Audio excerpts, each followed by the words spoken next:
सोचल सपना पूरे कोयले भोले दनिया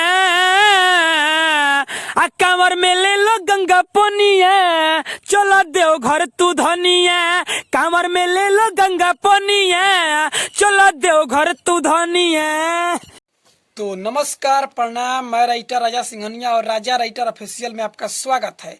तो चलिए दोस्तों, आज किस वीडियो में हम क्या बताने वाले हैं आपको पता चल गया है, क्योंकि शुरू में 20 सेकंड का वीडियो बताते रहते हैं। न्यू ट्रैक सिंगल मैटर बोल बम सॉन्ग लिखा हुआ है, फुल और फ्री गाना है नए सिंगर के लिए।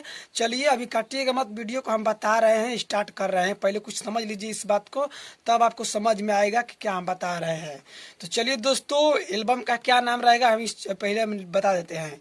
एल्बम का ये नाम है कि कांवर में ले लो गंगा पनिया चलो देव घर तू धनिया, कांवर में ले लो गंगा पनिया चलो देव घर तू धनिया।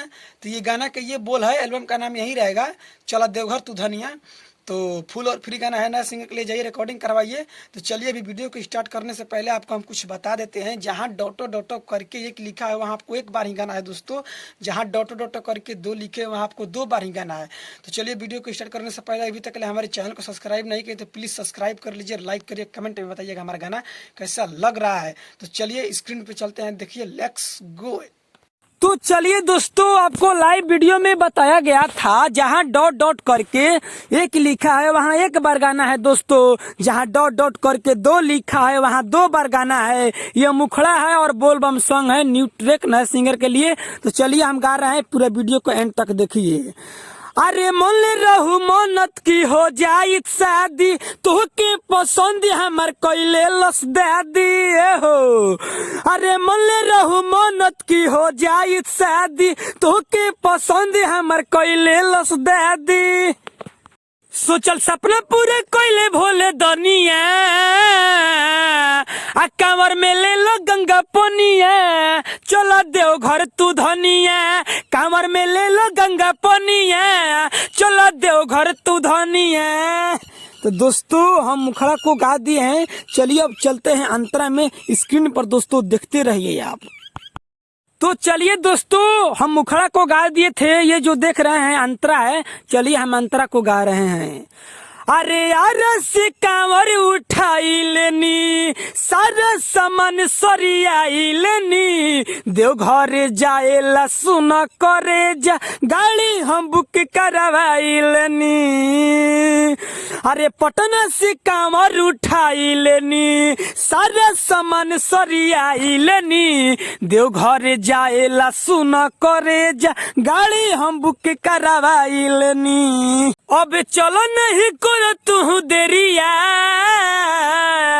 आ कांवर में ले लो गंगा पनिया चलो देव घर तू धनिया, कांवर में ले लो गंगा पनिया चलो देव घर तू धनिया।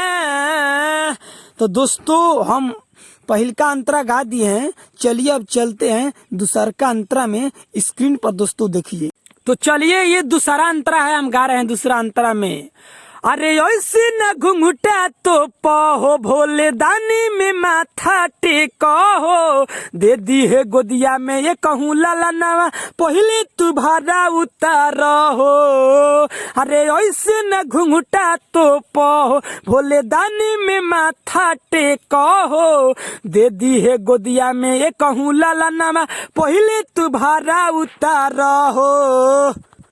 राजा सिंघनिया संजय गावेले भजनिया आ कांवर में ले लो गंगा पनिया चलो देव घर तू धनिया, कांवर में ले लो गंगा पनिया चलो देव घर तू धनिया।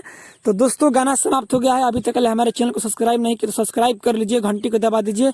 इसी तरह गाना आता रहता है, फुल और फ्री गाना है। तो अगर आपसे पर्सनल गाना लिखवाना चाहते हैं तो हमारी इस मोबाइल नंबर पर कॉल करें 82 870 59 424 और अपने पर्सनल गाना लिखवाए। तो चलिए दोस्तों, आज की इतना ही वीडियो था, समाप्त हो गया है। तो चलिए हमारे चैनल को सब्सक्राइब कर दीजिए और कमेंट में बताइए हमारा गाना कैसा है।